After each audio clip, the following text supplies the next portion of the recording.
Welcome back to the Quiet On Set podcast powered by Cineman. My name is Ewan. And my name is Lachlan. Welcome back to all of our usual listeners. And if you're here for the first time, welcome. Very warm welcome to you, I guess, to what Ewan and I shall consider season 2 of the Quiet On Set podcast. Look, on today's show, we have a number of things we're discussing trailer-wise. We have the Marilyn Monroe biopic Blonde, starring Ana de Armas, which is premiering on Netflix. We've also got the movie Amsterdam, the A-list cast thriller from David O. Russell, starring Margot Robbie, Robert De Niro, Christian Bale, John David Washington. It looks like there's so many people in that movie.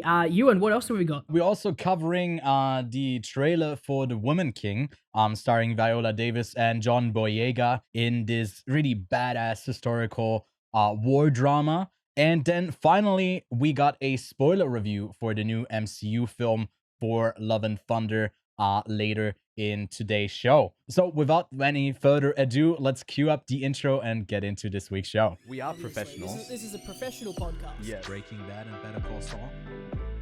Hello there. Which actually, Did you this get is me gonna a be hat as bit, well? Doing in 4K. Yes. So I've got Dooncam. It's just a camera. Welcome, Lachlan. I guess proper introductions are supposed to be in place. Introducing us, who are we? And I think for the start of season 2 of Quiet On Set, it might be the best place right now to introduce us, I guess. So you get to know us a little bit. So maybe, I like it. Lachlan, yeah, take it away. Hello, my name's Lachlan. I've been sober for 3 days. 3. Wait, let's change that. I can definitely change that. Let's get change into that. it. Oh, no, let me go get a beer We won't. too. That's a bad first impression. That's a terrible first impression. We are not alcoholics. No. Look, what can I say about myself? I guess Ewan and I, we came into contact when we both studied film over in Queensland, which is in Australia, which is where I am from. Mm-hmm. We studied film together. We worked on a number of little short films, and now we have worked our way to just being critiques of cinema and movies and TV shows. And we're just two guys who critique stuff, and I'm just one of them. And I'm the other half, and I'm Swiss. That's a terrible intro from me. Yep. That's me. Describe myself as I guess the other half of the podcast, and I'm a self-labeled Swiss film critic. I also work in a small local art house theater. I do a whole bunch of stuff there. Sometimes I even do the programming, but I do some of the showings and I do the social media. A bunch of stuff. So I'm involved in the film scene here locally as well. And then we've been running the show for over 2 years now. Right after I guess I moved back to Switzerland and we couldn't really stay in contact. We always talked about film, so it kind of came naturally to us to do that in form of a show. And that's how the show was born. And maybe a quick shout out to last week's show, our episode 100. We kind of took a look back at those first 99 episodes. So if you want to get a true impression of us in the past, go check that out.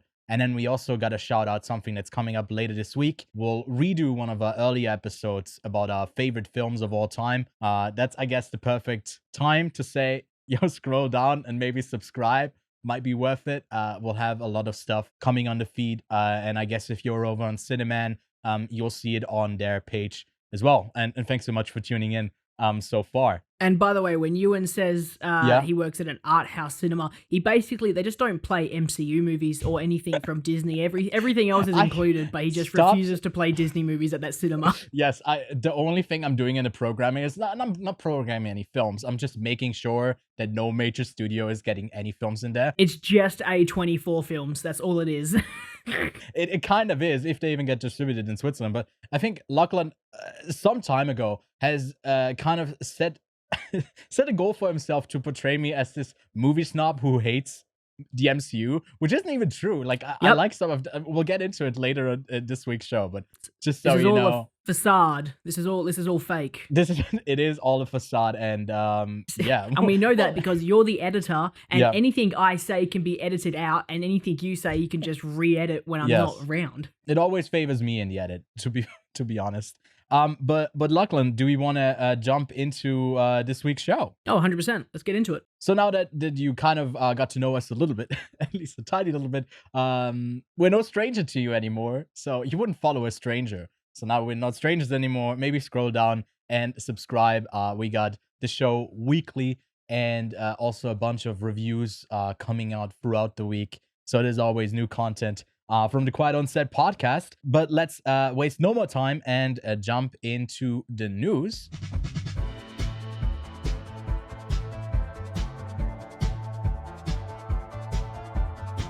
And we got a couple of headlines coming out of an Empire article. We got James Cameron, who is quoted to say that he might not direct the sequels of Avatar after Avatar 3, saying that maybe it is time to then pass on the baton. I'm butchering the word. You just try to French up a normal No, word. I'm trying to now on Cineman. I'm trying to impress the French part of Switzerland, and I'm just gonna Right, of completely course. cut it out or like put something else on top of it. Let's The not baton- get me to try to impress them because To pass on the no torch. hablas español. No, to pass on the torch and maybe hand it off to someone else is also capable of ending this pentology, I guess. 5 movies is set to, I guess, be in this Avatar franchise before they close it off. And Cameron has been filming the second and the third movie back to back. They're set to release later this year, and then the third installment would release in 2024. The other 2 films would then kind of periodically come out 2 years apart as well. So Lachlan, what do you think about this? Is there anyone else who could do Avatar just like James Cameron? Yeah, a couple people come to mind. M. Night Shyamalan, for one. That's your default. Oh, I'm so Dude, happy that you just asked me that because I had that joke lined up and you Yeah. just set it up for me, man. I We appreciate set that. this up as season 2 of Quiet on Set, and yet we regurgitate the same bits over and over again from the same jokes. season. It's always M. Night Same Shyamalan. thing, yeah. It's the punchline. You got any real contenders? Look, I will say there are people out there who can direct it, and I'm not Yeah. going to say anyone in particular because I don't think they are too difficult to direct. I Mhm. don't know why he needs to say this because he could definitely say, you know what, I don't want to go past 3 movies, so I'm going to wrap it up at 3. But Yeah. obviously we know that they plan 5. If James Cameron just wants to stop after 3 movies, I am happy for him to do that because you just don't want to be a David Yates No, and just yeah. do every single Harry Potter movie and have Mhm. that be like your entire career for 10 years. Yeah. Because James Cameron is talented. He can do a lot of awesome things. I'd love to see at least one of the most unique and talented directors that is currently living do something other than one of the biggest movies of all time sequels. I want him to do another unique IP and make something awesome. I would love to see Ridley Scott kind of do the back-to-back with Aliens, but now he's doing the sequel. And instead of like titling it with That'd a be number, good. he just puts like the S at the end. And he does the same thing. Avatars. There's this quote from him that from not from Ridley Scott, but from James Cameron, that he pitched the movie as in it's just gonna be more. It's like, oh, I love it. Yeah. Simple enough. That's that. Apparently, Avatar 2 is also coming in at a runtime of approximately 3 hours, and James Cameron has gone on to say that, like, I don't know, something like "Don't be a coward." I don't know if it was more vulgar than that, but like, just sit down and watch it. Just sit your white ass down and watch Avatar 2, I guess. I don't know. Bring your extra large cups to pee in because if Yeah. you don't want to go to the bathroom, you're Dude, gonna need it. Way of the water. There's gonna be so many waterfalls coming down. It's gonna be hard to man. not think about taking a pee. So, you better be prepared for that. Which, speaking of it, I'm sure that a lot of people were also prepared for this next thing. The Dominion of Deminions on the box office has been crazy and Ooh, I like fueled that. by a TikTok meme. Actually gone successful compared to something more recently that kind of morphed out of existence pretty soon and had a re-release Ooh. that failed. Man, how long have you been writing this script for? This is insane. No, this I is like all these improv. little I've Wordplays. not done Okay, anything wow, with this is that. incredible. Season 2. Sorry, I've it's come thrown you with off your character train. developments, Sorry. okay? I kind of need to step I like my it. act I like up. it. Dude, hopefully they don't kill any of us off at the end of season 2. I would hate to see that. But we'll take Mate, where it the main step by characters step. are pretty safe, unless it's like Game of Thrones. They're Stranger Things. Hint, hint. What was I saying? The minions in suits has been crazy. I mean, the box office story is weird to see. I mean, it had already had a great opening. The third highest of the Independence Day weekend overall, only behind one of the Pirates films, Dead Man's Chest, and Spider-Man Homecoming. Other than that, it trumped every other release.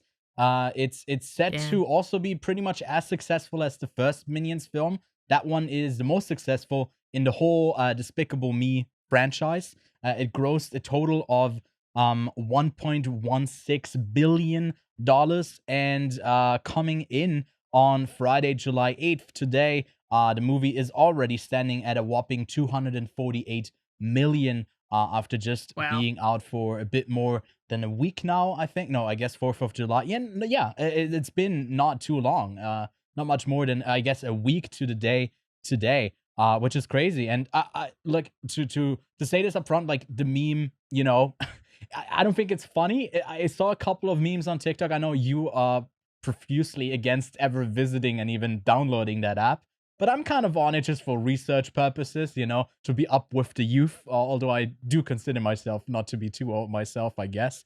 But you see that, like, a lot.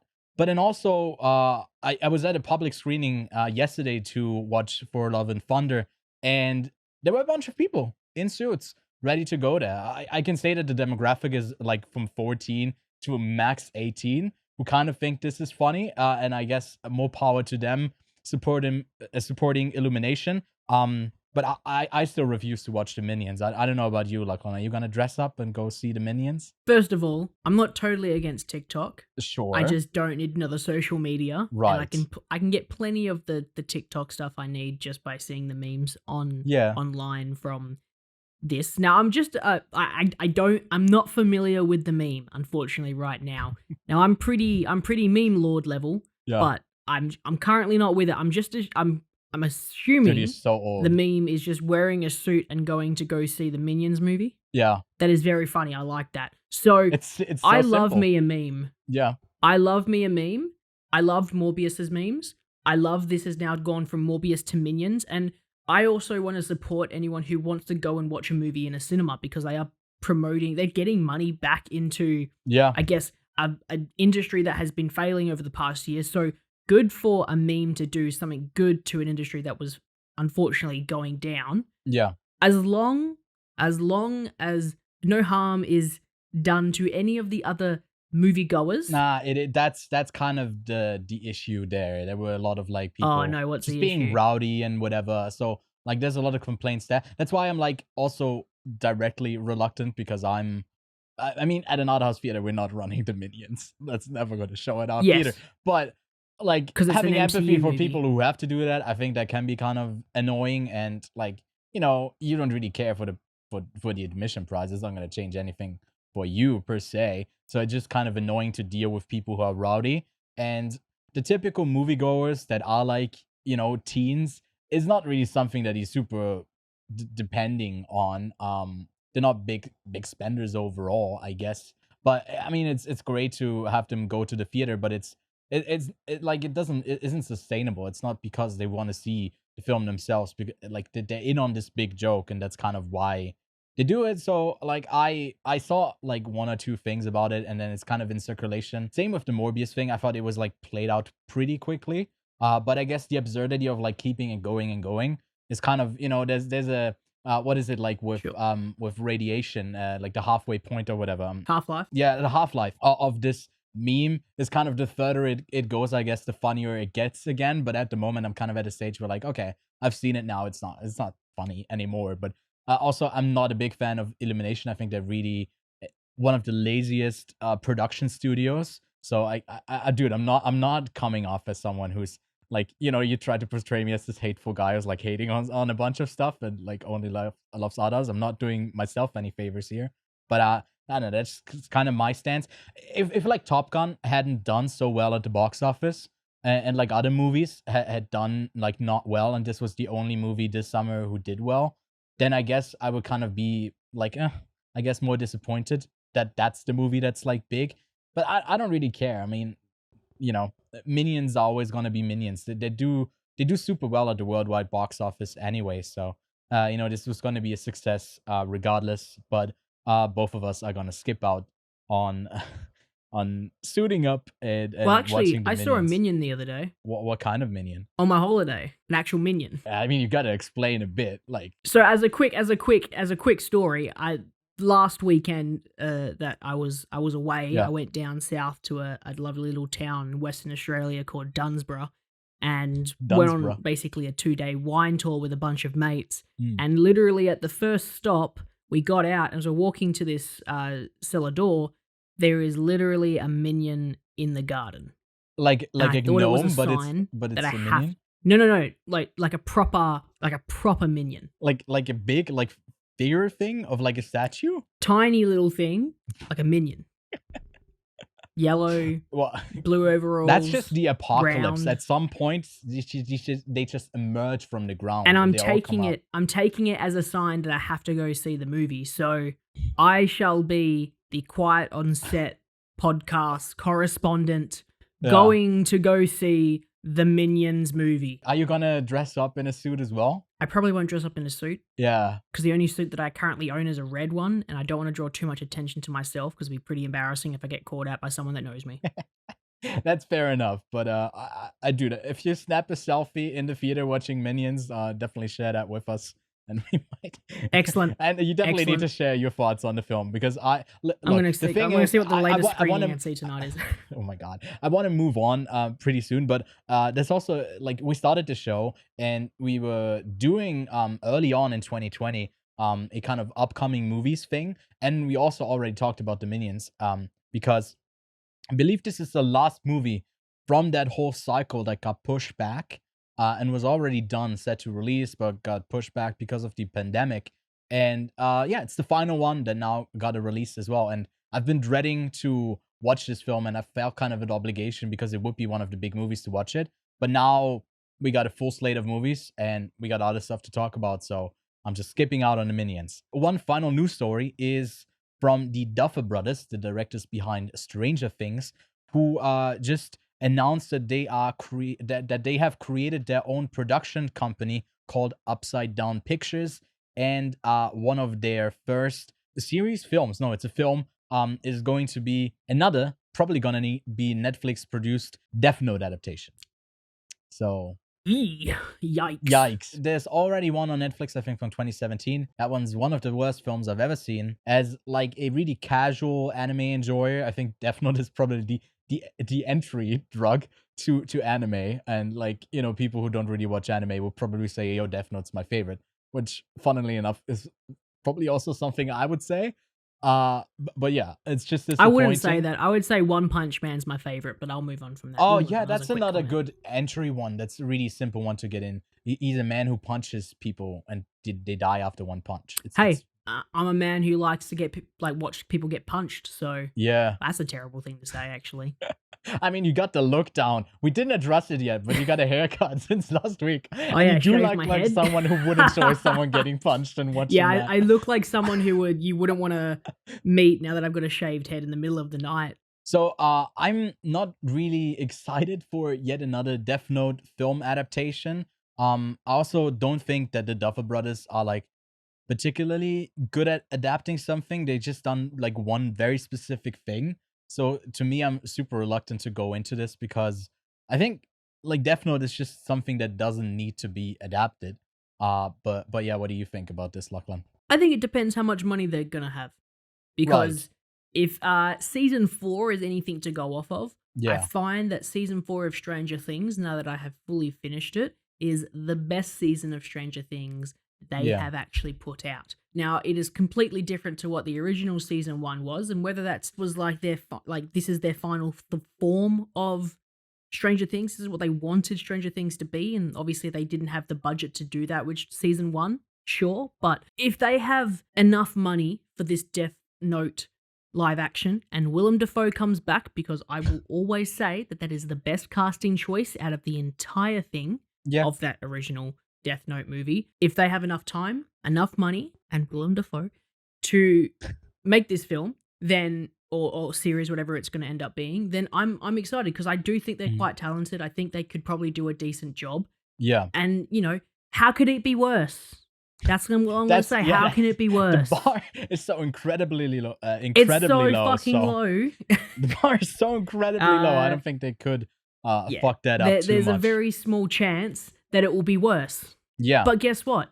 It's probably going to be fine. So we don't need to worry. I mean, we'll definitely give it a watch, even if it is disappointing. But actually, quickly speaking of Stranger Things Season 4, we won't talk about it on this week's show, but be on the lookout for a separate video that we'll post later this week. So another reminder to head on down and subscribe. You don't want to miss that, and we'll get into full-on spoilers for Stranger Things Season 4. But now let's have a look at this week's new trailers, and we'll give a quick shout-out to some trailers we won't take a closer look at, but that you should probably put on your radar. First up, we got See How They Run. Sam Rockwell, Saoirse Ronan, and Adrian Brody, who star in a mystery crime drama set in West End London in the 1950s.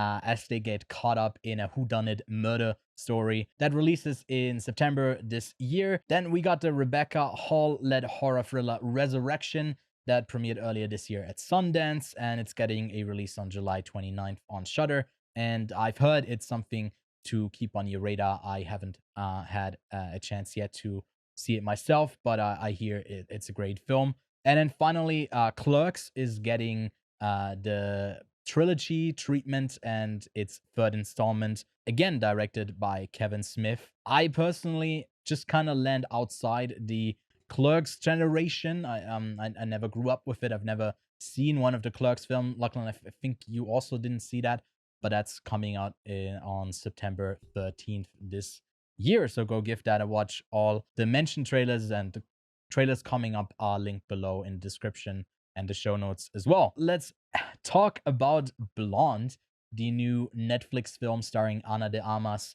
the Marilyn Monroe biopic, coming to Netflix on September 23rd. That's directed by Andrew Dominik, the director of Killing Them Softly and The Assassination of Jesse James by the Coward Robert Ford. So, thoughts on the film, Lachlan? What was your impression? Do you think this is going to be a big film, awards contender maybe, or is it just going to be something totally different? I think that it could possibly be a Oscar-worthy contender in the sense that Best Actress for Ana de Armas, depending on how the performance goes as Marilyn Monroe. I'm not going to say that I am a fanboy of Andrew Dominik, but look, his filmography is decently solid, and I do think that stylistic choices, he can make some pretty good ones in terms of black and how white. A film is going to look and feel. Black and white, baby. Yeah. And Ana de Armas has definitely proven herself recently, and I guess her whole career, to be very talented, and she has a decent amount of range to go from quite emotional to quite strong. So, and that's going to be interesting, because this is obviously going to be most likely a psychological look at Marilyn Monroe, and I know it's based off a novel, and I have not read that novel, and from reading what it's about, I believe it is again about the real side of Marilyn Monroe. So I am very, I wouldn't even say that I'm excited. I wouldn't say that I'm keen to see it, but it's not a film that I would go out there and watch if I was just picking my movie that I watch every month. Like, I'm going to go to the cinema, I'm going to go see that, or flicking around Netflix. I don't think it's something that would attract me, but if I click on it one night when it comes out and in the first 30 minutes it hooks me, then I'm probably going to be on the entire ride. If it doesn't hook me within 30 minutes, I don't think I'll watch it. I'm kind of reluctant to say that I'm like even anticipating this, because the impression I got from the trailer is like, well, it's not going to go that deep. It feels like we're just going through the motions of like, oh yeah, we're kind of familiar with this person, she does this and that, just gonna reference it. But I'll be pleasantly surprised if there's actually some depth to it.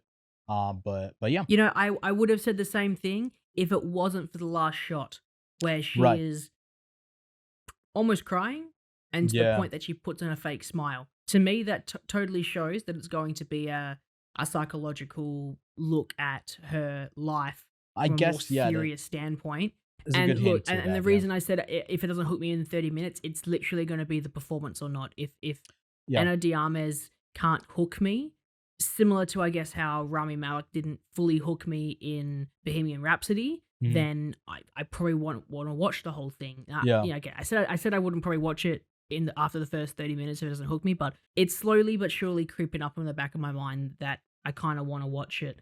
And when is it coming out? It is coming out on September September. 23rd. Yeah. No, I think it is kind of the trademark for biopics, especially these music biopics that the standout can sometimes be the narrative overall, but it's usually the performance that really either makes or breaks the film, or makes it, for me at least, like, acceptable to sit through, because I'm engaged with the performance, when the other thing is like usually pretty like streamlined and kind of similar.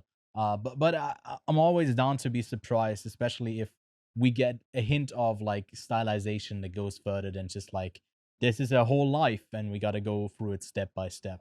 So yeah, we'll give that a watch. Sorry, last comment. Yeah, no, go. If it's very similar to like Spencer, Mhm. I'll be happy with that. I'll That very would be happy with that. that would be amazing, and I think Ana de Armas definitely has that Kristen Stewart quality type of performance in her for sure. Then we got Amsterdam, a definitive ensemble film that we haven't gotten in quite a while. I think they were quite prevalent in the mid 2000s. This is about a cast of 3 friends who find themselves entranced in a murder allegation story where they become the prime suspects for a murder, and they kind of have to figure out who it was. It's set in the 1930s. And Lachlan, could you give us a quick rundown of who is in this movie? Because it's a long and impressive list. Cast, we have got Margot Robbie, Anya Taylor-Joy, Christian Bale, Robert De Niro, Timothy Olyphant, Zoe Saldana, Rami Malek, Michael Shannon, Andrea Riseborough, Mike Myers, Alessandro, Taylor Swift, Chris Most Rock, importantly, Matthias, who? Taylor Swift, of course. Oh yes, of course, Taylor Swift. Yay, Yeah. everybody, yay. Yeah. I want a round of applause for Taylor Swift. And yeah, I guess the lead 3 performances are going to be Margot Robbie, John David Washington, and Christian Bale. A odd trio of people on there, and I'm quite keen for this. It's also the new film from David O. Russell, who some people might know from American Hustle, Fighter, Joy, or I guess the Oscar-winning Silver Linings Playbook. That's kind of the movies that he's most known for. I guess I'm just surprised that what's their name, Jennifer Lawrence or Bradley Cooper aren't in this movie. Right. Well, yeah, it's kind of a new slate of maybe even more current actors, but maybe I'm just getting that impression because it's John David Washington and Anya Taylor-Joy who kind of stick out to me as like the new up-and-comers, and maybe you could package Rami Malek into there as well. Michael Shannon has been doing a lot recently as well. It's just an exciting group of people on screen, and I really hope this turns out to be good, because we don't get a lot of these movies anymore. Because I think the selling point for movies for films isn't really the cast anymore. It's a bit more the premise a lot of the time, or maybe even shifted to be the director. So yeah, hopefully this will prove to be something good, and it's coming to theaters on November 4th this year. I guess like the only actors that come to mind with the ensemble is Wes Anderson. He's the one who probably slams home his cast 99% of the time. And then finally, we got Viola Davis and John Boyega in front of the camera together in The Woman King, an epic history action drama set in the kingdom of Dahomey. I definitely need to replace that with like a Google thing that just says it properly. And yeah, it shows one of the most powerful states in Africa in the 18th and 19th century as they fight the French and neighboring tribes that threaten to destroy their way of living. Viola Davis as a general of an all-female military unit, and there was a lot of action already shown in this trailer. So, Lachlan, is this something that you're gonna seek out? Are you keen for this? It does look quite exciting, and I definitely enjoy myself a bit of violence. I don't know why I keep making it sound so ominous that I'm like, I like people getting punched and I like violence. Alcoholic, Look, you like action, dude. Bad action look. gets me in there. Yeah, bad Right. look. Yeah. Mm-hmm. I'm very keen. It does look quite exciting. I have definitely seen a lot of the pictures that come out, and people are like very hyped for this film. Mm-hmm. I guess the one thing I want to quickly comment on is the YouTube comments on the trailer. People are just slamming the fact that the king that John Boyega plays is historically known as a bit of a dick. Yeah. In a very, very bad way. He was very pro-slavery. Yeah. Look, I'm not going to make a big deal out of this because the thing is, we haven't seen the movie yet, so it's weird to critique it. I think it's totally up there to make him a dick character. And just because he's on screen doesn't mean we are idealizing this person. I think that's also, it's always difficult to say, like, obviously the headline is you got yada yada in there, and it's like shitty to have him featured in there. But we don't know, like, John Boyega, just because he's been in Star Wars doesn't mean that he'll only play good guys, quote unquote. So, like, Well, when I googled it, there's no articles on the fact of who he is, but it's only really on the YouTube comments. People are kind of taking it apart. So I don't think anyone's kind of picked up on it, and they probably will pick up on it now with the YouTube comments coming out about it. But it isn't an exclusive. Yeah, it is kind of a scoop. But he seemed like a dick in the trailer already. So, like, if that's true, then it didn't seem like super helpful. I think this is gonna be a it's not a shoehorned in female, like, empowerment, like, action thing that's like cool to watch. It's inspired or based on like a true story, true events. It's not like the Hollywood thing of, like, based on. They could literally twist the whole thing, and he's actually like, no, let's get rid of the slaves, instead of him being like, no, yes, let's sacrifice more slaves. It's so like the Elvis thing where they don't really mention that Priscilla is 14 when he met, and it's just kind of glanced over in the Baz Luhrmann thing.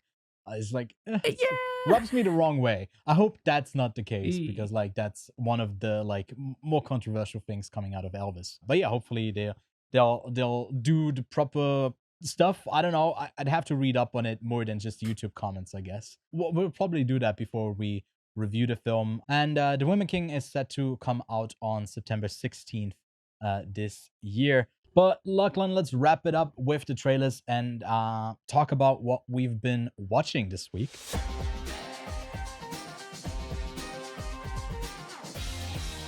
So, Lachlan, what have you been watching? Not a lot. As I said, I was on holiday, so I haven't really watched a lot since we recorded episode 100. Boring. Yeah.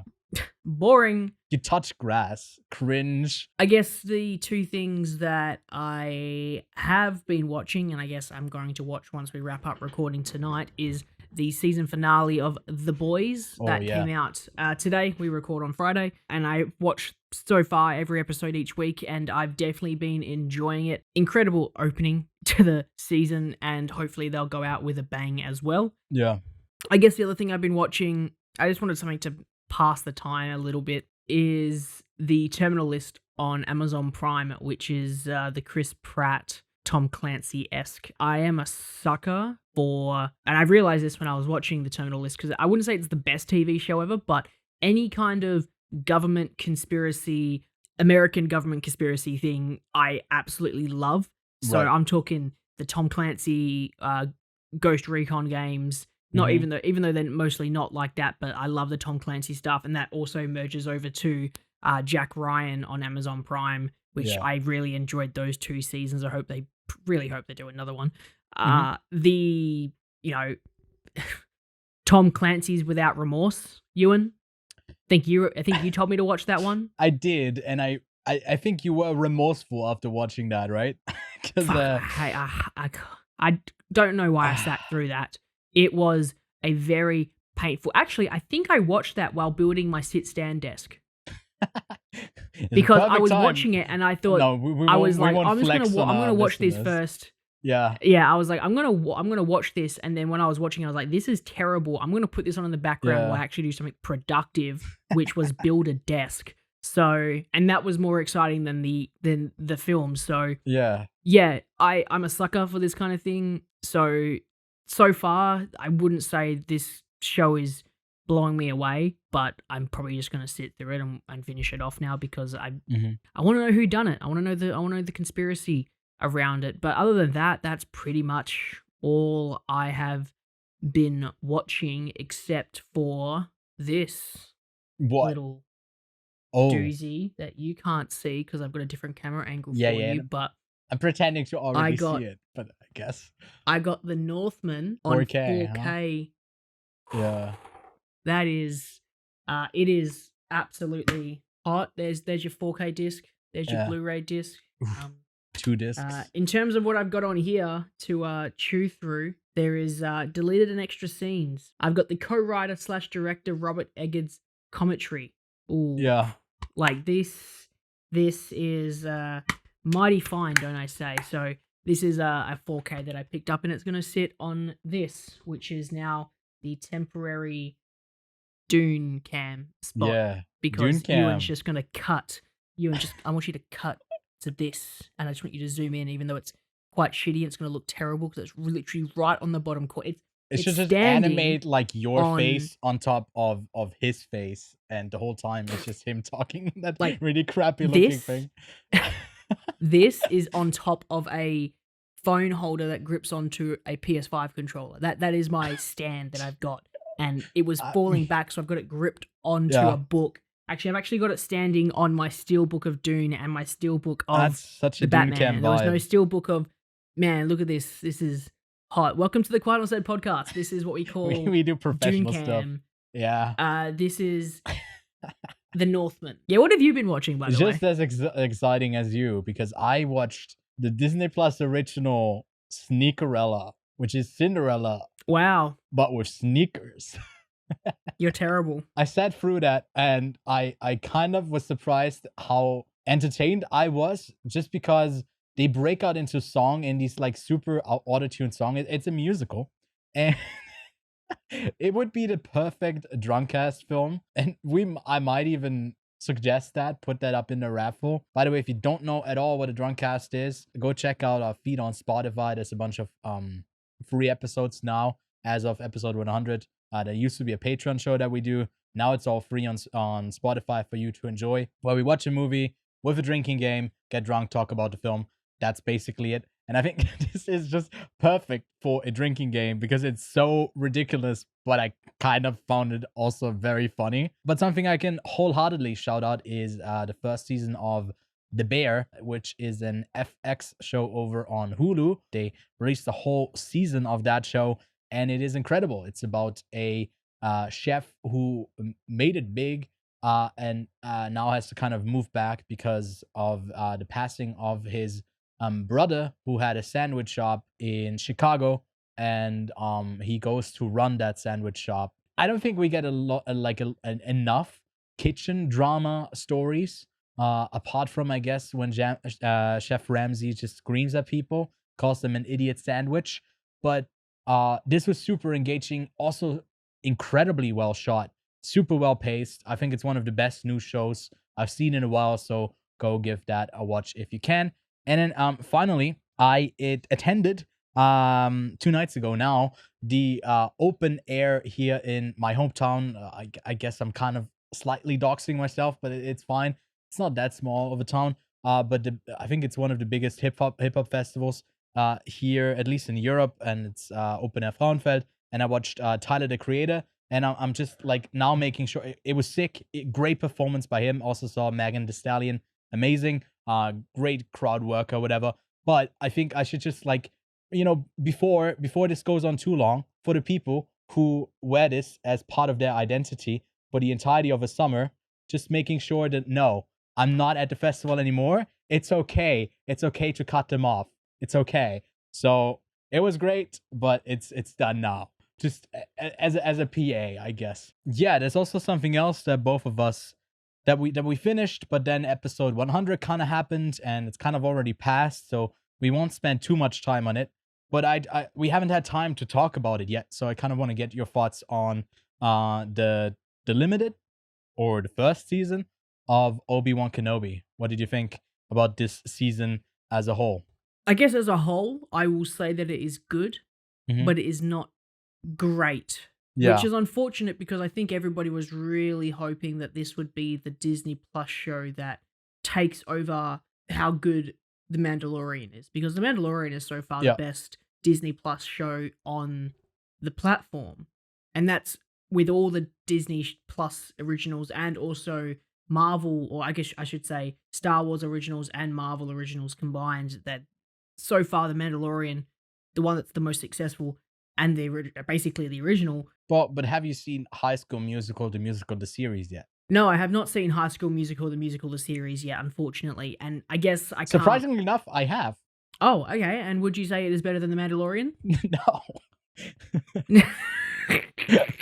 No. Then my point is still valid. The fact that yeah. Mandalorian is still the best Disney Plus show. Just trying to expand your horizon, Lachlan. You expanded shit because I'm still not going to watch it. High School Fair Musical, the show. The series. The series, the musical. Series. Sorry, High School Musical, the show, the series. Almost. I wanted 3 things out of it. I wanted 3 things out of this series, and I think a lot of people wanted the same thing. Mhm. I wanted to see a powerful Darth Vader. Yeah. And they do that. They do. I wanted to see sick lightsaber battles. And you know what? They deliver that. There is very good lightsaber battles in this show. Some might say one of the best on screen in comparison. Not the best, but one of the best on screen. And I think the third thing is that I wanted to see a Obi Wan Kenobi that was, the Obi Wan Kenobi, right? Yeah. And that's probably the one thing that's missing. Obi Wan Kenobi, because this show is obviously taking part, and it's something that I've come to actually not mind. We've met Obi-Wan in a situation where he has cut himself off from the Force and he's not the Obi Wan Kenobi that we know and love. He is basically an old cynical man who doesn't want anything to do with the Force anymore, but has to protect this boy. And he's not going to do that with any of his Jedi mind tricks or Jedi laser swords. He is going to just protect him by cutting himself off and hiding. For me, that sucked. But for me, the one other thing that flaws this film is the writing. I want all the writers of this show to be shot in the head and then stabbed with a laser sword. Jesus Christ. And the reason I'm saying shot in the head is because apparently a stab with a laser sword doesn't kill you instantly now because there are 2 Inquisitors that fucking survived.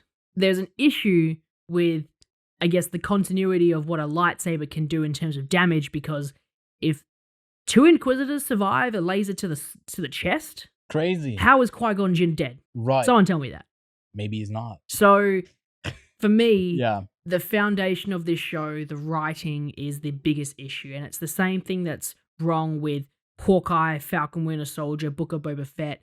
The first 4 episodes of the 6 are slow as fuck and don't do anything. And then the last 2 to 3 episodes end up being the only exciting parts of the show. And for me, that is not what a TV show should be. There should be a mini arc between the first episode to the middle of the series, the mid-season finale, essentially. And then there should be another smaller arc between the mid-season and the finale. And there's obviously the massive arc that goes from episode 1 to episode 10. And obviously the ones in between that. That is good writing.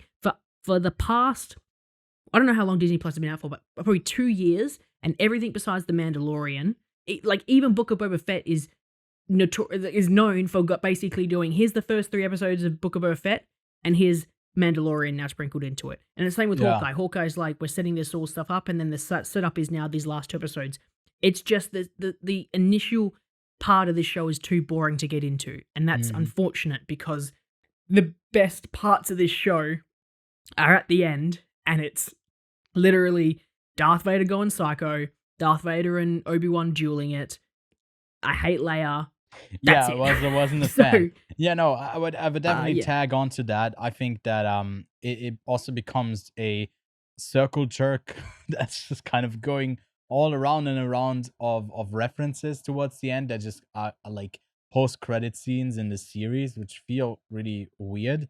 And then I think the only solid thing, which I guess was the thing that we wanted out of the show, apart from I guess maybe a bit of like character moments from Obi-Wan, was that standoff between Anakin and finally like becoming Vader also in the eyes of Obi-Wan. And I think that moment is the best in the series, and it's like one of 100%. the best also in Star Wars. I think it's a really sick moment in an otherwise very lackluster show.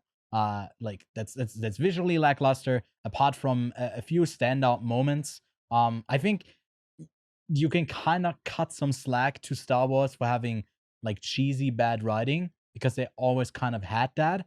But it's no Always had that, excuse yeah. if it's just bad writing in like the pacing. But in the dialogue, I can kind of forgive it because it's a blockbuster, it's silly, whatever. But you are right. All of the shows, including the MCU shows, have had the problem of, kind of a slow setup and then It's a just a pacing rushed issue. conclusion. Yeah, they've all had a bit of pacing issues, which I kind of want to end this off because it would be a perfect segue into Thor: Love and Thunder, but we can't directly talk about the pacing, but we'll keep it in the back of our minds. But just quickly to tie in our discussion about Obi-Wan, you always like were kind of in favor of a season 2 while you were watching the show. Are you still? Yeah. Would you still be keen for a second season of the show? I would, as long as they give me the ability to write the fucking thing. No, Just look, Qui-Gon and Obi-Wan in a cave, and it's just That's them all I want. talking. It's Just them talking. It's the Star Wars version of the Lighthouse. Imagine. You basically, yeah. Yeah.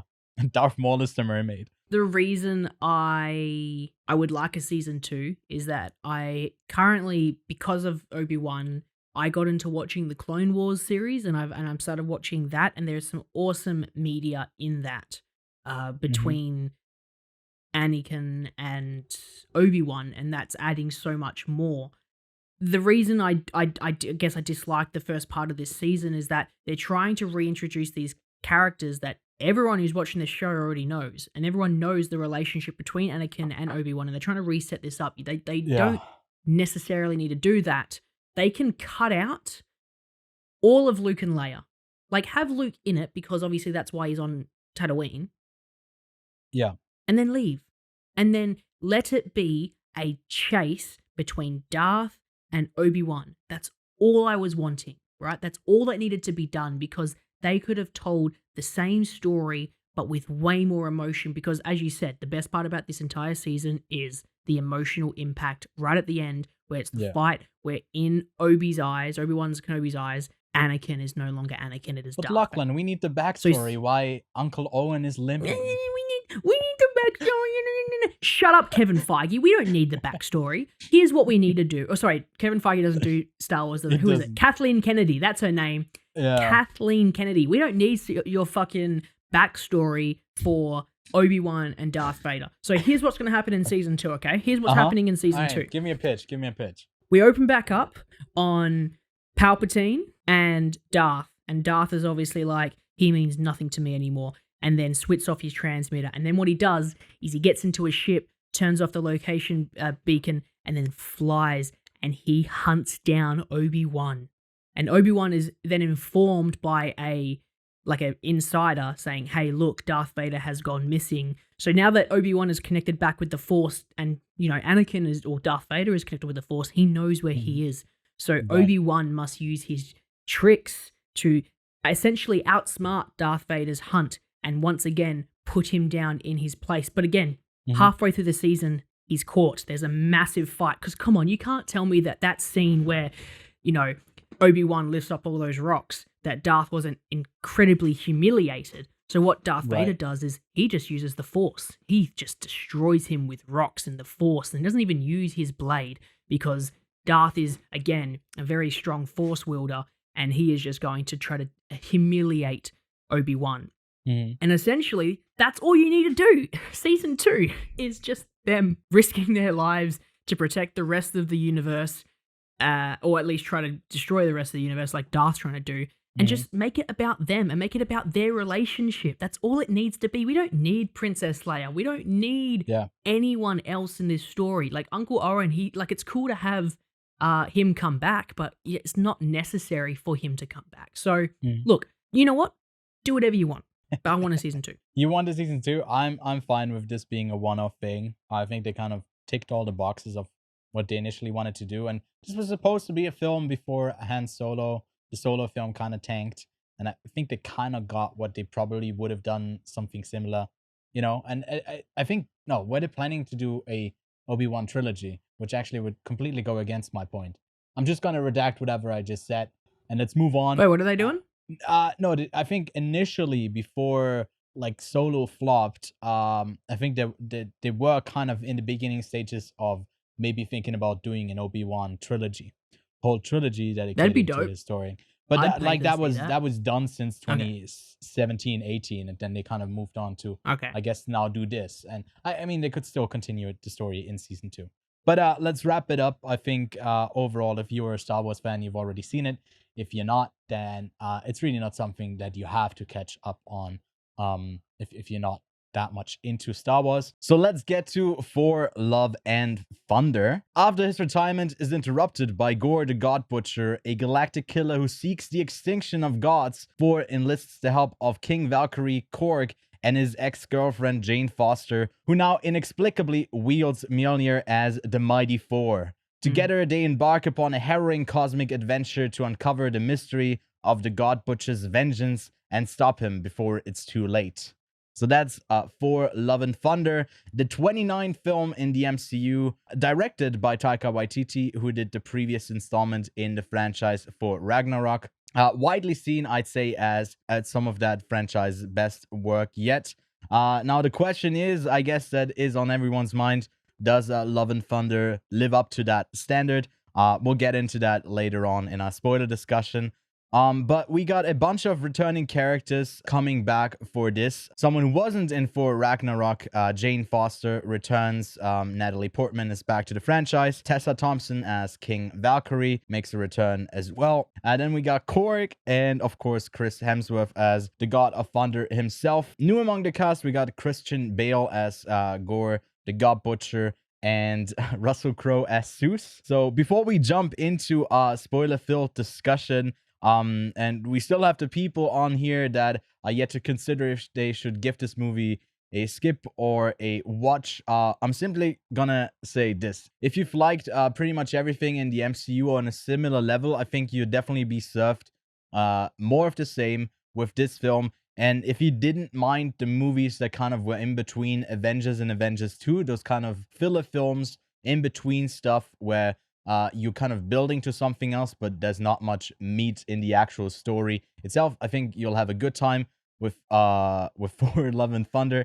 And also, if you've been a fan of a certain specific Taylor Swift meme from 2013, I think you'll also be entertained.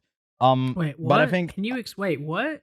Taylor Swift meme? the goats. It's the goats, man. Oh, The screaming goats. yeah, for fuck's sake. We will never, ever, ever, whatever yeah, that was. I get it. That was a topical joke for anyone, I guess, over the age of 9. The film is a bit of a mix between a rom-com, a space action superhero film. I'd say the comedy for me was sloping a bit more over the side of miss other than hit, but there's some solid bangers and certainly some cosmic adventure and fun to be had with the film. And I think with that, we'll just jump straight into our spoiler discussion for Love and Thunder. So you've been warned right now. And now let's kick it off with something we haven't done in a while, Lachlan. And you have a summary for us, a spoiler summary for Love and Thunder. It's a statement. It's a speech. Right. Think of it like the Independence Day speech. It's something I'm going to say. It's a summary of the film, Right. but also the questions I wish we should answer in this podcast. How does that sound? That sounds good to me. Thor Odinson, alone and horny, searches the universe for love. But when Thor's ex-love and ex-hammer get together, it will take all his will and power to woo them both back. Whilst Gore, the God Butcher, a grieving father and shadow puppeteer, is hot on Thor's godly heels, wielding the legendary Necro Sword. Will Thor get one last swing at Jane Foster? Or one last swing of Mjolnir? Will Thor defeat Gore? Or will Thor once again be a joke of a character that the MCU cannot seem to get right under the overwatching eye of our Lord and Saviour Kevin Feige, with the help of New Zealand writer and director Taika Waititi? Will Thor be a superhero, or will Thor be a super lame butt of a joke character where the story is second class and the humour is used to distract us from the lack of a said story, but for some reason Taika Waititi can nail this in every other smaller form movie that he seems to be able to do well in, but this one he just can't seem to fucking nail, but then seems to forget what the story is on a larger scale, as I just said? Or will Thor become the hero that the other 6 movies couldn't figure out what kind of hero he wanted to be or meant to be in Thor Love and Thunder? I love that. I think what For Love and Thunder lacks is probably just a low-key death. A low-key death? Death in this was kind of high-key. They need a low-key death, so I don't know. You know what makes Thor, unfortunately, Love and Thunder a standard movie? What? It doesn't do anything. It doesn't do anything. Yeah, There's no character development. We can, I guess, from there jump into our discussion of the film. I think at the center of it is what you mentioned before, that I guess romance plot between Jane Foster, Thor, and Mjolnir. Or I guess it's a love triangle, or even gets more complicated once you bring Stormbreaker into it as well. Love Square. But to be fair, I think this, I guess, was the first real attempt of having, I guess, a love story at the center of a film. But it didn't really have it at the center, if I'm being honest. It was a bit like it went in and out of things, which I think is my biggest complaint with the movie overall, is that it kind of mismatches a lot of the energy, where it like has that chaotic energy. And what you said, like in smaller films, he's able to nail this, Taika Waititi. He's bringing it down. Like, he can make something hilarious, and then you'll see your mother hanging in the courtyard, and you're fucking devastated. But like that movie won Best Writing. I didn't think it was the best writing that year, but it was certainly really good writing. And this movie doesn't have good writing, and it also suffers from, I don't know if you noticed this, or if you contribute this to the movie's downfall, but the editing was just kind of off by a couple seconds, like the whole time. It was weird. It wasn't clean. Now, I don't know if you know this, but I did read an article recently that there was a 4-hour cut of this film. Right, yeah. And apparently it was majorly chaotic. And to have, I mean, most films are going to have a longer first or second or 15th first draft of their film. Most films do that, and then you take out the guts. But again, I would say that it feels like there's a part of this missing. I feel like this is a 2.5 hour film. I feel like there's a large part of this missing, which is unfortunate, because I do say that the story is lacking. It's like, I'm saying it's lacking in substance. There's like, there is a story here, and there is a story that you can follow, and you know what? It's fine. It does the job, but it's not to the level that Taika Waititi has done stories before. And that is the unfortunate thing, is that we know that he is talented enough to do a said story, and you know that he can do an arc. Thor had a wicked arc in Ragnarok. Now, I won't say it's the best story arc, but for Thor, it is the best one. And I'm not pro or anti Ragnarok, and I'd like to get your opinion on what you think Ragnarok is. I find that Ragnarok is a better standalone MCU film, but it still requires you to have an understanding of the MCU. But if I could pick something that goes, this is a good standalone MCU film, I would pick Ragnarok. But for Love and Thunder, I don't think it stands individually or as a whole with the MCU. I just think it's this weird mix mash of, I'm trying to tell a love story, but you know, they're telling me I need to cut this down to 2 hours. Like, come on, we've had longer Marvel movies than 2 hours. So I don't.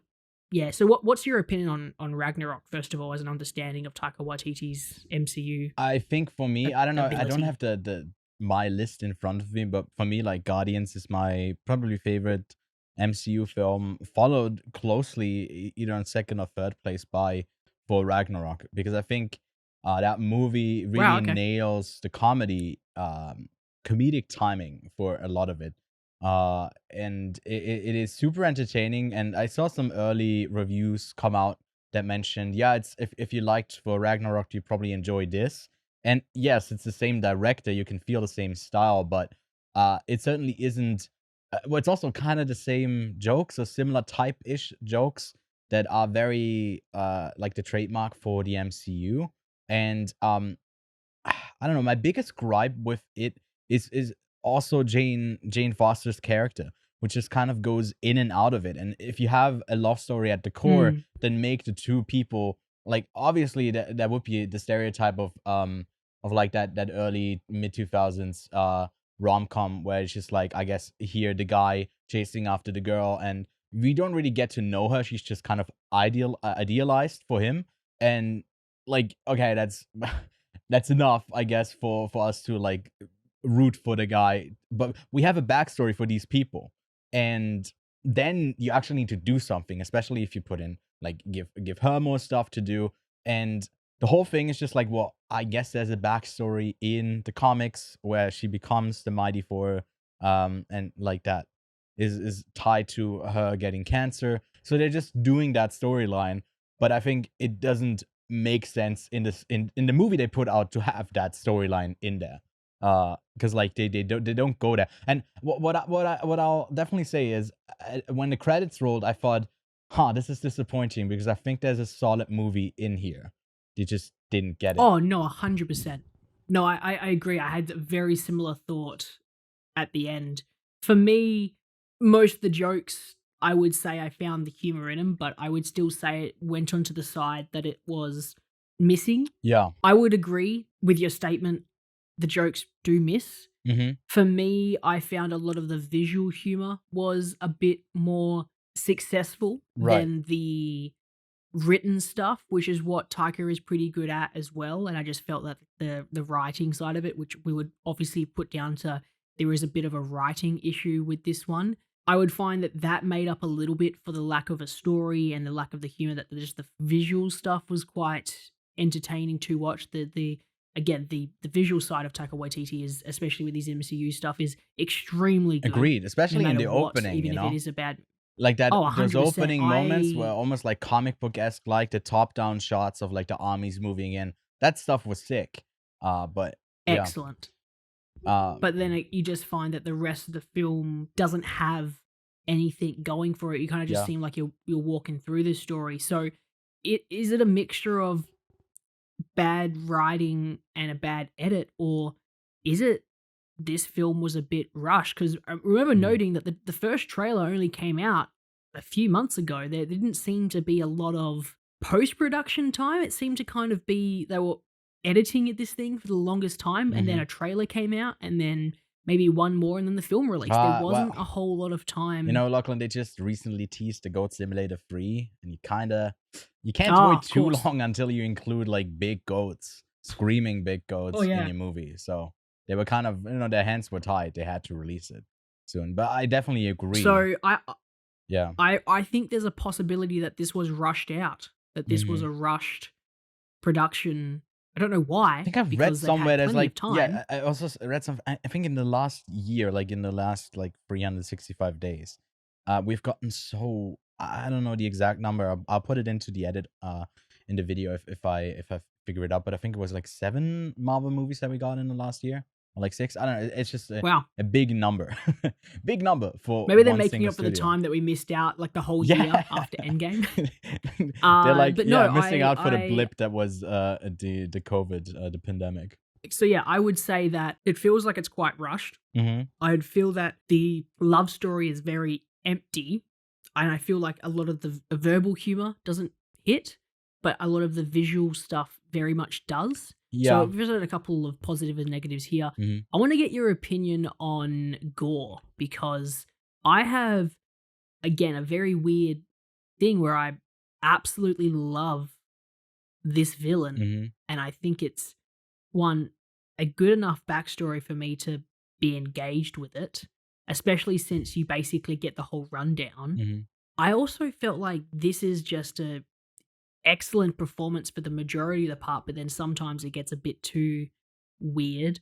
What's your opinion on Gore, the God Butcher, and the whole the Necrosword? Dude, the whole time I watched it, I was like, "Ooh, this is a political movie," and I'm not gonna talk about it on the podcast. Really? Yeah. Well, it's just like political movie. What? Well, as in like the modern gods of our society are the people with the most money, like them kind of exploiting the little man. It's like a lot of parallels that you could draw, I guess, just passed down to. Right. Okay. But like that's not even like, I don't know. It's not deep like that. But It's I a just very thought art that house cinema owner such an worker okay, employee okay. look at an MCU film. You should probably Well, just look at it a one-dimensional thing. no. Don't try to look any deeper than that, man. No, I think that there is like just something just being exploited that kind of translate to Sure. right now, but Sure. like that's not the relevant part of it. But I thought that like his story arc was certainly interesting, and it was definitely something as in like you are a big Oscar not I don't think he has one, but Oscar nominated actor Christian Bale will give you a bigger story arc for your character, which is promising because like if you do that type of stuff, as we've seen with Infinity War, that just brings out the better side of the villain, making them even like the more interesting character. But here he was kind of just like that repeated beat of my daughter died and now you all must die, and he's corrupted. It's very much like the Doctor Strange thing of being just corrupted and then used by a dark force. And that's just like, well, make the suffering that the character is going through, like extend that in a way that it makes more sense, other than, well, we need this not MacGuffin entity, we need this like enzyme of a like materialistic thing that just like fuels his anger and like directs it in a way. Then it makes the character less interesting to me. But I guess it goes for that like loop of he comes from a humble beginning where he's just like trying to get to the afterlife where his daughter would be. I think that's kind of how it starts out. I can't remember exactly, but like just passing on, I guess. He's trying to. I guess he did say that his civilization, he was basically the last of their civilization that fizzled out, but they never lost hope in their god. And he was trying to obviously save his daughter, and then daughter dies, and he still prays and he still believes, and he ends up meeting the god, and the god is like, "Oh no, I'll just find another one," and he's a bit of a twat. Yeah, what I was about to say is like it ties it back when he kind of comes back around, and I guess like back to what he actually cares about. Not corrupted. Not corrupted. And I think that's it makes sense in the story, but it's like it's like flicking a switch, and that's not as interesting when you regard a character that like it happens and then it kind of, and that's like a thing that happens for a lot of these characters in this film. It's with Thor, where he has a couple of like baseline emotions where he's just like a fumbling idiot, and then he's like really stoic and overconfident, and or just sad and really needs like attention.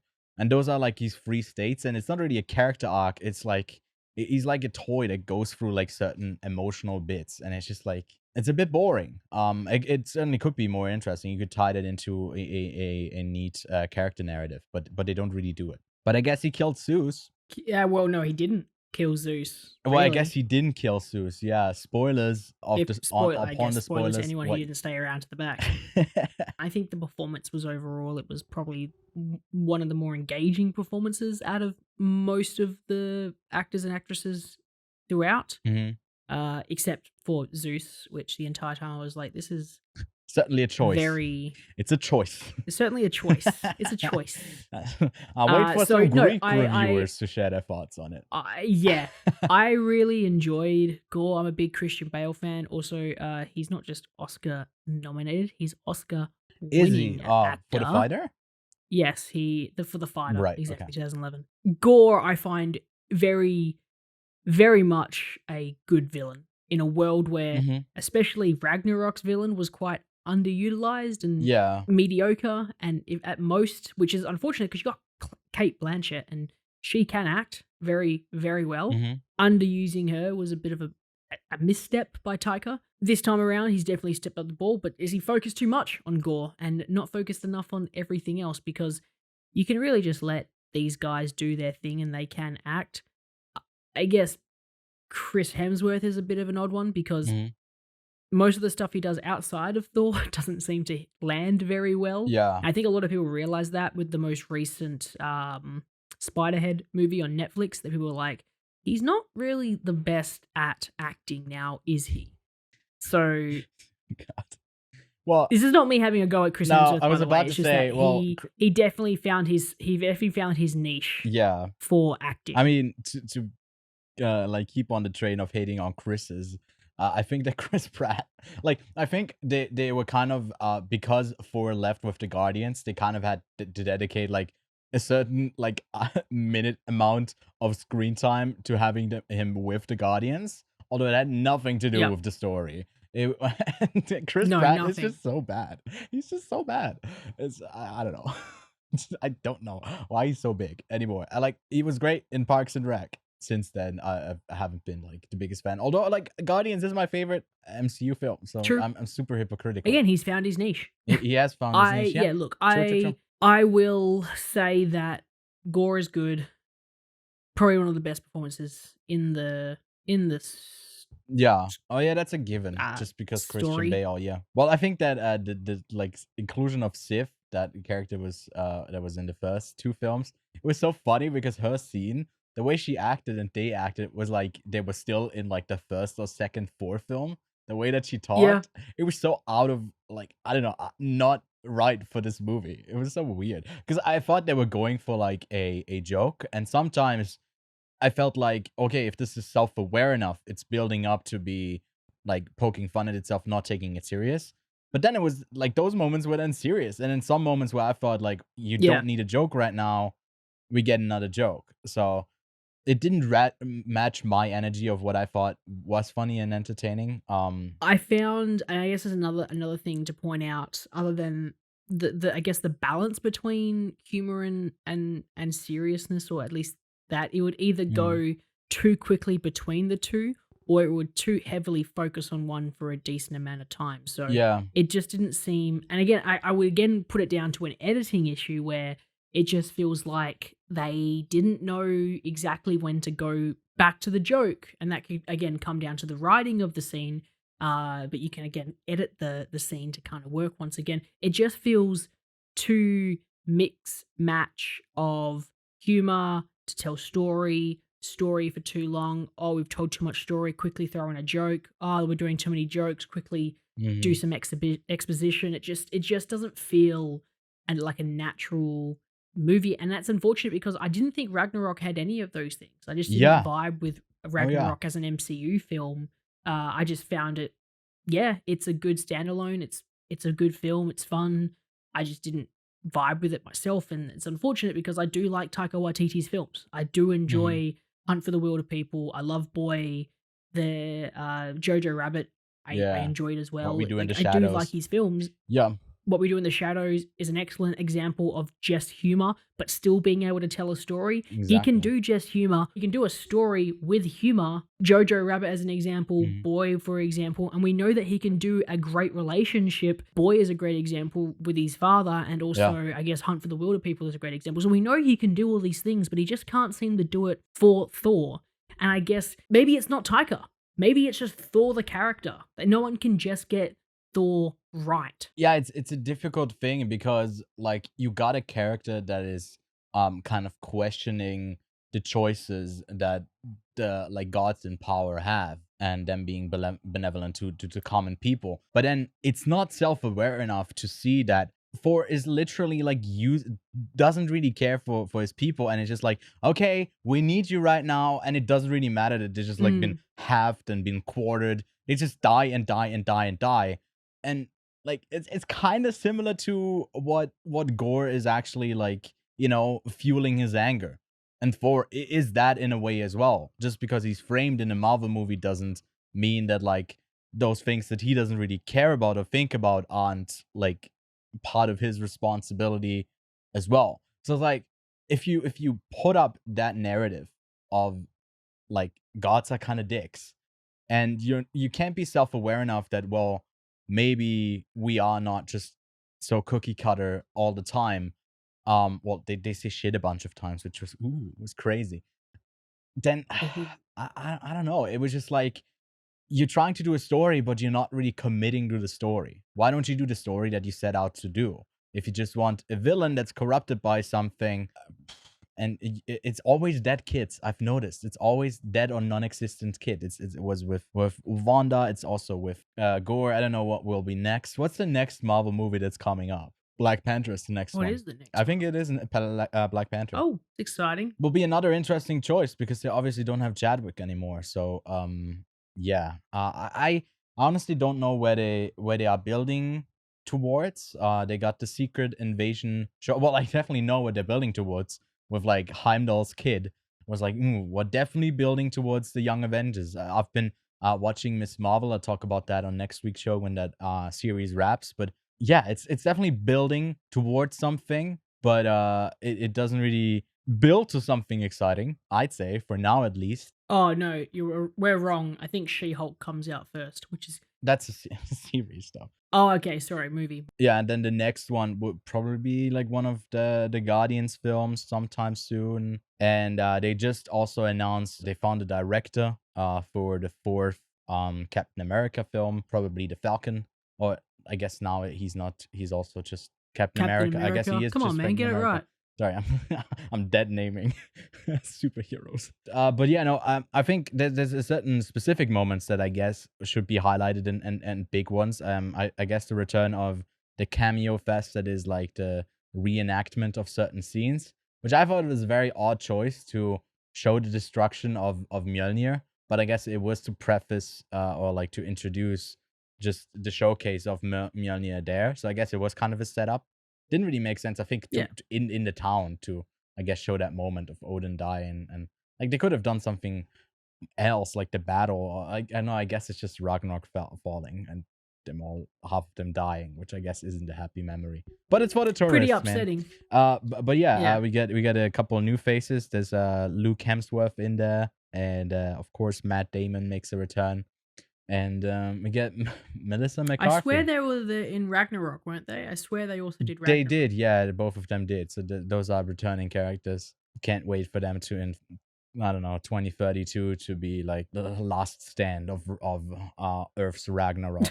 Earth's or what is it called? Asgard. So it's a bunch of like, as always with MCU films, it's a bit of a cameo show as well. Did you find the joke that they did with Jane Fonda, Jodie Foster to Jane Foster kind of? Did that one land for you? I heard none of those, but right. If I heard it, it would have been quite funny. I just didn't catch it. You were just like at the time. It's been too long. For some reason, narration and me just don't go well together. Right.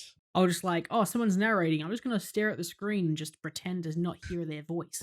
It just tunes in and out whenever there's a goat screen. That's why like scream. That's why they like to have them at every like 10 minutes or so. It was the most annoying part of the film, if I'm totally honest. As soon as they popped up on screen, I was like, well, I'm already over this joke. It's not really funny. Yeah. Because like it doesn't tie into those like the people he saved. If that was like a tie-in, that could have been kind of funny, but they were just kind of people, and then they had big goats. What about the emotional through line of love tying it all together? As soon as she was explaining fucking Interstellar, yes, I was like, no, this movie is not gonna go there. Please don't tell me it's about say love. The answer is love again. I had the same thing. Oh my god. Yeah, it was dumb. Yeah, but it was also kind of funny. I'll give it that. That was one of the jokes when I was driving home. I was thinking about the movie and I went, it's Interstellar and it's love. Yeah, that's funny.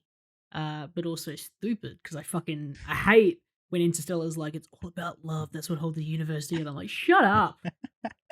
Imagine the multiverse of madness. They did all the math to figure out what a black hole would look like. Yeah. Years later, we actually photograph a black hole, and it's exactly what Christopher Nolan did. And then they were like, love is what holds the universe together. Yeah. Put the same amount of money you did with that team discovering what a black hole would look like into the writing team. Like, come on. Something else that I found kind of funny was the frequent Guns N' Roses needle drops. There was so many. And so many. Yeah, I guess it's the Guardians franchise that is a bit more well established and known for the type of needle drops. And I think they definitely go for that while the Guardians are on screen to kind of match that energy.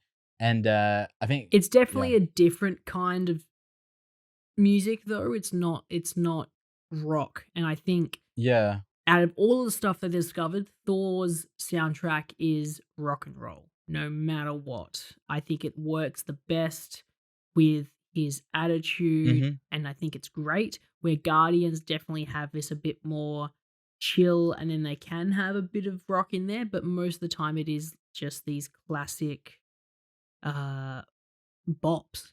Really, It is, that's what they yeah. are, like pop songs, Well, I mean, classic pop songs. I think that I guess I mean Led Zeppelin, I guess, was the big one, Immigrant, for Ragnarok. Immigrant And song. I think it's on the soundtrack. I don't know if I think it makes a return in this as well. But there's only like Only Time by Enya as well. Like and that's like the go-to thing if you to be honest, to me, aren't really creative and you just want a slow-mo sequence and like chaos happening. I don't know where that Yeah. originated from, but it's kind of the go-to thing, and that's what I'm bringing up only critiques for this film, which is disappointing because I was actually looking forward to this quite a bit. That's maybe why I'm so like eager to criticize it as well, because like I think that there was a way better film in there, totally, but like the music choices don't really just then kind of dictate how the comedic tone of a like it feels like the scene is already filmed and then you put in a song to make it funnier. A lot of the time, I think the chaotic energy that they try to put on screen is hard to match with a music underlying thing. A pleasant surprise was the whole scene that they did in that, I don't know what the name was, but that like palace where all the powerful gods lived. Overall, I think that that scene or those scenes there felt very green screeny and not actual people being on the same set or whatever. But for once, at least for a little while, I thought that like he actually followed through and just killed a Greek god, and that would have been a great setup for a future Thor film where he's actually hunted by really powerful people. I guess that's what they do at the end of it, but I guess Zeus is not dead, so we have to endure more of Russell Crowe. Maybe it goes into that. Maybe we can talk about the post-credit scenes. They've set up a lot of characters that have yet to be in the MCU, and they've only been shown in the post-credit scenes. There was Harry Styles at the end of Eternals. There's Kit Harington getting like powers in Eternals as well. I don't know if they'll do any of that now that Eternals was kind of a commercial and critical audience flop as well. But yeah, here we get Brett Goldstein, who we know, of course, from Ted Lasso. I think he's one of the funniest characters on that show. I really enjoy him in that. And he's playing Hercules, son of Zeus, set to hunt down Thor. What do you think about that? Like whole post-credit scene there? Oi! Oi! Oi! It's just like, oi, Thor, come back here. The gods are going to play something in the MCU, which is kind of exciting. I do like that concept because they've brought that, and that's just like a very cool concept, I guess. So bringing that into the MCU makes total sense. I guess fucking someone gave Kevin Feige too much cocaine, and now he's just bringing everything into the MCU. It's just everything. We're talking mutants, we're talking about gods, we're talking about monsters, everything. Yeah. So I am very happy to have that. Even if the Zeus performance was a bit, it's a creative choice. It's a creative choice situation. And Hercules, I guess, is kind of exciting. I know Hercules. I know the movie Hercules. I don't know what his role is like within the MCU. So both are cool. And Valhalla was dope. Now that I know that everyone who died ever in battle in the MCU, who is Nordic, is alive somewhere. Didn't they make a point Odin's before? not there. Odin can't be there because he didn't die in battle. He just died He's like not an in old man. Valhalla. Like a bitch. Jesus Christ. No, to me it's kind of funny because like they made a point earlier that like if you don't die in battle, you don't get there. Yeah, you don't go. But she died after the battle was done. So why is she in Valhalla? I guess he was still kind of there. They were at Eternity, and so he was. I guess it depends if the person you were fighting. Depends where you end when a battle ends. Yeah. Right. Right. I mean, if you're the last person standing, the battle's over. Hey, But she's got cancer. Give her a break. So I guess she was battling that the rest of her life. So she kind of was in true. battle. When he was like wishing for like he can have anything happen. I was thinking, okay, are they going like that far down that he now wishes that that Jane is getting better again and she'll like stay in the MCU? But then it's like, nope.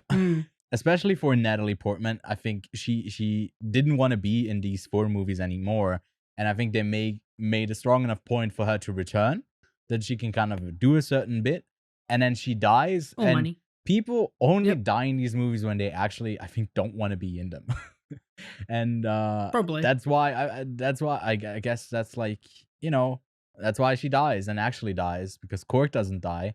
Because Taika still wants to Cork's not dead. voice the character. But yeah, he wishes back his kid, setting up 2 of new Young Avengers. It's almost like they're setting up the Young Avengers. Young Avengers confirmed. Heimdall Jr. and then I guess her name is Love. Because it couldn't be more on the nose. That like it ends with like a title card readout. They were called Love and Thunder as they march into battle. It's like, okay, interesting choice to have that weird title drop. Alright. That didn't really have like I guess she was Love. It wasn't the love that he had with Mjolnir or maybe with Jane. No. It was that Yeah. random kid that he made at the end of the villain that he was fighting that wanted to kill all of the gods. That one's Love. So that's that. We got Miss Marvel. So we got 3, I guess, of the people who are probably going to be in Young Avengers. They haven't announced anything yet. I think maybe they teased it, but I was immediately thinking, okay, well, this just solidifies it. They're definitely doing that like a upcoming team up. They better movie. hurry up because kids grow up really quickly, and I realize that in the new season of Stranger Things. So Yeah. they better hurry up because these kids are going to be fucking adults by the time they're like Young Avengers. Oh shit, they're 20 now. God damn it, they're so fucking old. Where do you think this movie lands for you, like overall, if you would have to place it within the 29 films of the MCU? In the middle, but closer to the deep end, the bad. Is it worse than the second Thor film that is commonly regarded as like one of the worst? No. It's better? That bad. Yeah. Better than the first I probably Thor should film? rewatch it though, because I'm really judging it on when I watched it like 5 years ago when I rewatched everything before. Yeah. And Infinity War Endgame Saga came out. So, no, I don't think it's as bad, but I don't think it's good either. I think it's just bland. On the topic that you brought up earlier with the rushed scenes, there were a couple moments with like the helmet coming on and off on Natalie Portman, where I was like, oof, these they look like they're not It's a bit rough. completely finished yet. But yeah, that's usually, I think that's the same issue with She-Hulk, where people were just bashing that, and I think it wasn't as bad as people thought it would be. I think they're definitely just more used, first of all, to like a certain character looking away, and it's always that like uncanny thing of looking at it for the first time, and they're more established models of like doing that process. And whenever you have a new person and it's not molded to them, it's a bit more difficult to do.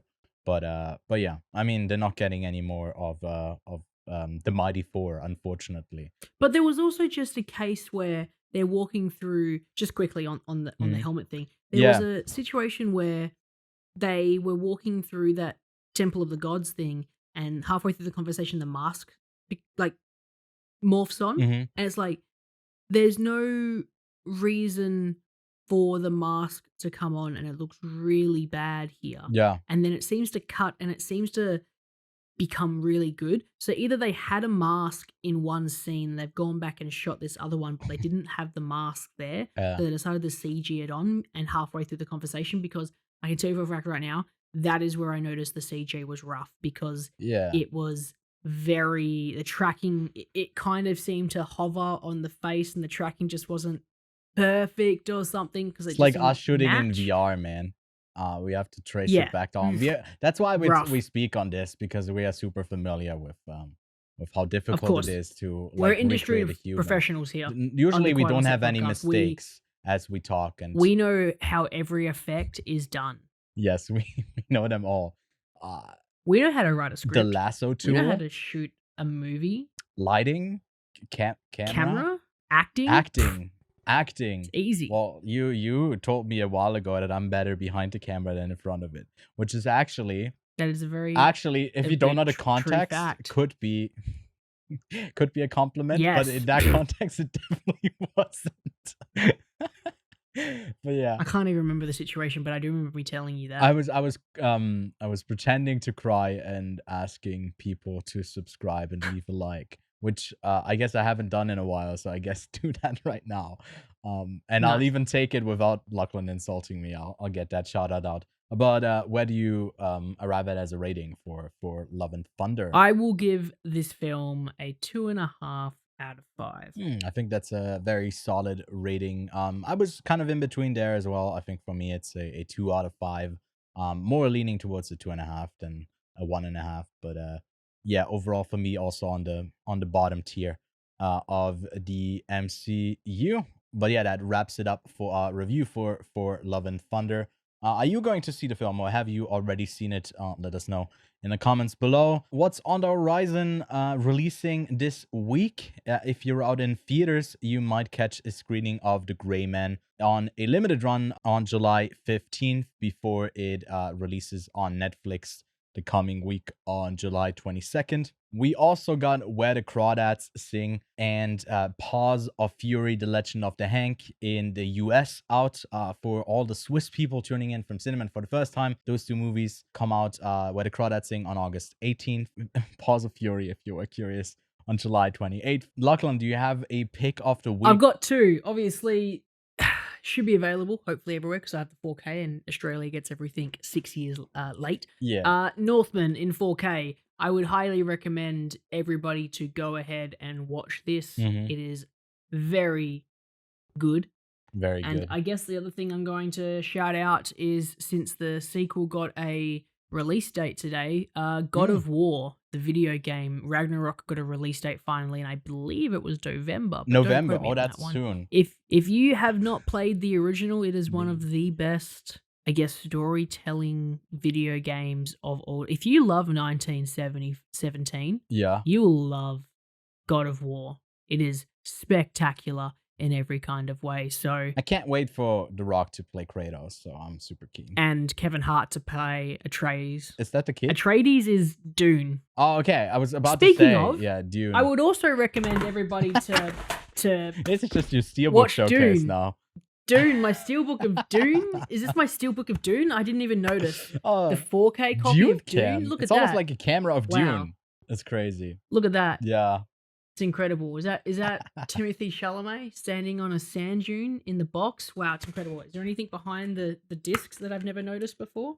Nope, there's not. Great input. So yeah, go watch Dune on the 4K Steelbook if you can get your hands on it, obviously. Whenever there's a new kind of game coming out in a franchise, I'm considering, oh, do I have enough time to like play the previous games so I can play the new one? And the answer is always never. I never get to. Speaking of something that I haven't done, something that you've seen, and I greatly shame you for it, Breaking Bad and Better Call Saul, which is returning for the second half of the last season ever of Better Call Saul. By the time this episode is out, you should probably be able to watch that first episode of the second half of season 6 over on Netflix, or I guess if you're in the States, on AMC. But yeah, that show returns weekly Tuesdays and on Netflix, and I think it's one of the best shows ever made. Coming straight for the GOAT title of Breaking Bad, so give that a watch if you haven't yet. And yeah, that wraps it up for us this week. Be on the lookout on our YouTube feed. Definitely subscribe. We have an episode upcoming about our favorite movies of all time, so people can get to know us a little bit more. That should be out later this week. And we have a separate little review for Stranger Things and The Boys hitting our YouTube feed as well. So give that a watch. Don't forget to like and subscribe, and tune back in next week.